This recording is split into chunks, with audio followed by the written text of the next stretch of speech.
You know, one of my favorite stories and experiences at Bookstore came when I had a job as a stock boy at Hudson's and Northland Shopping Center. This was back in 1965 as a stock boy. I had three departments that I was responsible for, keeping all of the items in order and bringing them up to the showroom. One was men's clothing, the other was candy, and the other was books. And so the bookstore at Hudson's in Northland was such that I had to keep well stocked. I would find myself sometimes after taking my break, I would go down underneath to the stockroom area and there were thousands of books. I was absolutely swallowed up by the books and I would climb the ladder. And there was one particular spot that had space for me. And I climbed the ladder and I would look at the books. And it was like traveling around the world with these books. It's like living the experiences that I read about. The other beautiful thing about it was since I was also over the candy department, I would go and get the candy, and I'd get up in my favorite spot. I'd eat candy and read.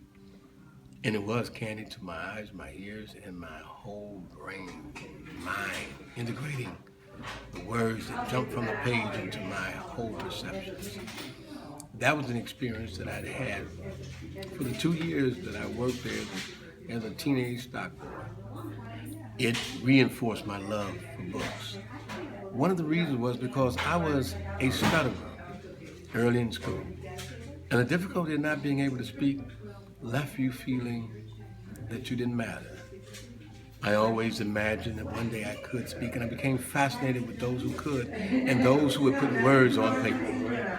And so for me, it was two ways. It took me around the world with these kaleidoscope experiences, and it also reaffirmed my fascination with words that I didn't think I'd ever be able to pronounce. And so it facilitated my healing from the process of feeling that I didn't matter, or I had no value because I could not speak, was always laughed at. That was an important marker for me. And I believe that it helped me as I became more comfortable with the words that I read and experiences of others in their lives on print who overcame many more obstacles than mine. The second experience at the bookstore was right here at the source.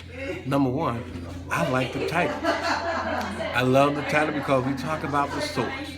There's often a spoken of in the words about source energy in the universe. And so source, number one, captivated me. But then when I came in and I